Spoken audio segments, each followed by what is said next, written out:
Hi guys, okay, so I finally got my Google Home Mini, and I'm so excited to get this unboxed for you guys. I think this was probably one of my first unboxing, so I hope that you will subscribe to my channel. Please like this video and hope that it will be helpful to you. So this is of course Google Home, and it came in a very nice box. Lots of stuff to read. First thing is that it seems to be well packaged. It has a clear plastic over the box itself. You could actually see it hangs. It's actually a hanger at the top if you have a business and you're selling it and so forth. I decided to go with the charcoal because I like black, and I thought that the white would have gotten dirty, so I decided I'd go with this. So off the top of the box actually gives you an idea of what you can actually say. I'm sure there's a lot more stuff that can be said, but it says that, you know, just to start with, you just say okay Google, and you say, you know, all these different commands. So at least they did provide you with some sort of tutorial out of the box, or should I say on top of the box. And of course it's described very simply. Personally, I don't think that Google's sense of advertising is the best, but I know that a lot of people respond well to very clean writing and so forth. I would probably have liked something a little more fancy, but that's all right. And basically it summarizes what it can do. It says it knows it all, so it should be able to answer your questions, tackle your day, set alarms and reminders. This is one of the reasons why I bought it, and find your commute for the day, get the news and so forth, and of course make hands-free calls. I believe that is for US residents. I believe perhaps Canada as well, I'm not too certain, but where I am from in Trinidad and Tobago, I doubt this will work, but we'll just still give it a try at some point in time. And of course you can actually tell it what to send to your TV and music once you have the additional products, such as your Google Chromecast, and of course there's another one, the sound device as well. All right, so without further ado, let's go ahead and unbox this little guy. I should probably tell you that the dimensions, if you need to ship this thing, I was worried that it would have been big. It's not big at all.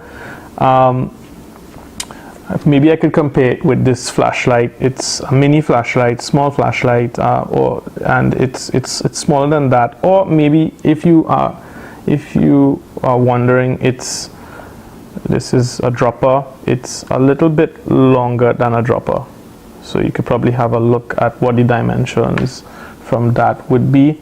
I also do have a microscope slide. You can see from that size what that size looks like. So the microscope slide is about 1.5 that size, so it's not large at all, which is probably, I hope, going to be great. And I want to see this thing amaze me, so hopefully it will amaze me from all the YouTube videos that I've been seeing. So first thing you'll need is probably some sort of knife to get this thing open. I didn't find any other way other than bursting this wrap, which I really didn't want to because I think it's so nicely wrapped, but we don't really have much of a choice.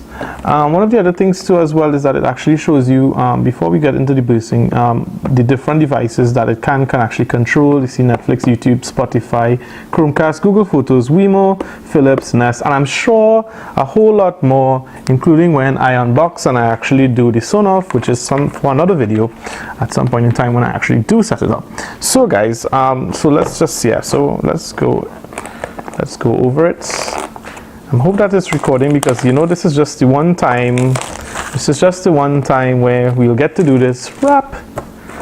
And yeah, okay. So can't figure out where we go from here. Yeah, okay. So there is some sort of little stripe, perforated stripes there. So we'll try to get it out. Would have been nice if they said this side here, but all right, cool. So that wasn't anything hard. So yeah, and oh wow, okay, wow, cool, yay, it's open. That's it. End of video. No, just kidding. Okay, so it is charcoal. It's true. It's not black, but let's see. Okay, so it is small. It's exactly like it has a hair in it. I don't know how that would be possible, but it is. I don't particularly like this this color, but I won't be able to see that color, so that's fine. It's fine. And so out of the box we can see that there is what seems to be microphone button, or should I say switch. There seems to be power, the power, which is, I believe that's micro USB, and that's really it. I know that it's supposed to be touch sensitive, but we'll have to figure this out because of course I am new to this. So there we go. So the device, the actual main device, and we see there's a little smile, or at least they try to make it look like a smile. Okay, cool. And there's another thing inside here, which is let's get started, and it's okay, so it's the booklet. Nice. Okay, prepackaged.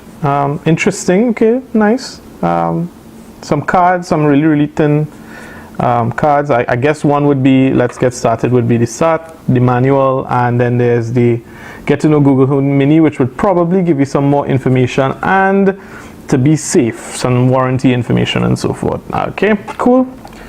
And okay, so and then we have, of course, we obviously needed a cord, USB mini, jack and cable, and okay, this is not entirely coming out, so okay, so it comes out. Yep, finally. This is the adapter, obviously. Nice looking adapter. I have a feeling it's going to actually block us from using the other side of a two-point plug, but I guess we'll have to review that and make sure, because I don't want to complain and then it works, right? Comes with these little interesting clips here to hold things together. Nice. Hopefully it can be reused. And so that's pretty much what's else in the box. Is there anything else in the box? Nope, that's it. That's pretty much it. There's some sort of serial Android code there. Not exactly sure why we would need that, but yeah, so that's well, that was quick. Didn't expect that to be so fast, but yep, that's it. Overall, from looking at it, looks pretty durable. Looks like something all in one piece, and so we shouldn't really have a problem getting this to work. Maybe we should have a look at the manuals since we're on the whole idea of unboxing. So we have the device, we have a white cord. Maybe a black would have worked better for this, you know. And let's just have a look quickly at the manual. So what's in this manual? Oh, it's actually just a card. Just a card. I don't know, recycling hopefully. Okay, and what it says is just connect the power adapter to your mini home, your Google Home, and download the Google Home app on a tablet, or then follow on screen for setup to continue, setup to finish. Right, good. And since I don't want this plastic to lose the plastic, it says here, get to know your Google Mini Home, and this one actually is a card with stuff on the inside. So it says just start with OK Google. Hi, how can I help? And you say living room, tell me about my day, set a reminder to pay the bills at 6 p.m, play hip hop on YouTube Music. Is it going to rain today? How long will it take to get to work? And it says kitchen, give me a recipe. Okay, so basically what they're saying is that you could use it wherever you are for whatever needs that you require. Add flour to my shopping list, etc. And then it says, well, bedroom, dim the lights, set a bedroom alarm time, play The Crown on Netflix. I've never heard of that show, movie. Pause the TV. When was Winston Churchill born? Okay, cool. And well, it just gives you some support information on the back.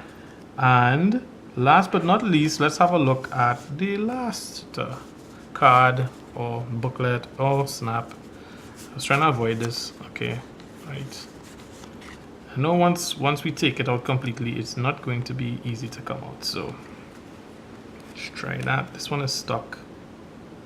It's stuck because this one actually has staples. Alright, so be safe, safety warranty, and I'm kind of interested in this, curious about this, because in what way would this be unsafe? Okay, so it says here, the booklet provides blah blah blah, an online version is available, and Google Home Mini and your family and your friends. If you make Google Home Mini available for others to use, okay, please be sure to let them know the interactions may be stored by Google, which I don't particularly like, but I have no choice considering that the voice engine, I believe, it interacts with the servers, and so they do store that information. I hope that it won't be available to anybody else, but more information about this is available and it give you a link and so forth. Right, warning, health and safety information. Right, how is this going to be dangerous to my health? To avoid damaging your device and so forth, personal injury, blah blah blah, follow these precautions. Handle your Google Home with care. You may damage the device if you disassemble, drop, bend, burn, crush, or puncture your device. Oh, okay, all right. Didn't realize that it could have something, possibly, explosive in it. I don't know. Don't expose Google Home Mini to liquids, which can cause a short circuit, overheating. Okay, so it's normal, basic, yeah, so basic so far to the electronics, I would say. Be sure the adapter and the device are well ventilated when in use. And why should it be well ventilated? I mean, I have to question that, considering that it is a device. They did cover it with this entire thing. How is it going to dissipate heat? I have no idea. But yeah, it's never supposed to be beauty over real design at the end of the day. Google, you should know that. Should have had at least some vents. Maybe they didn't want dust, I don't know. But yeah, definitely use damaged cables. So you're not supposed to use any damaged cables and so forth. They're just telling you more about the voltage, and they say there's a minimum of 1.8 amps, which means that this adapter should be rated at least that. And I see nothing like that.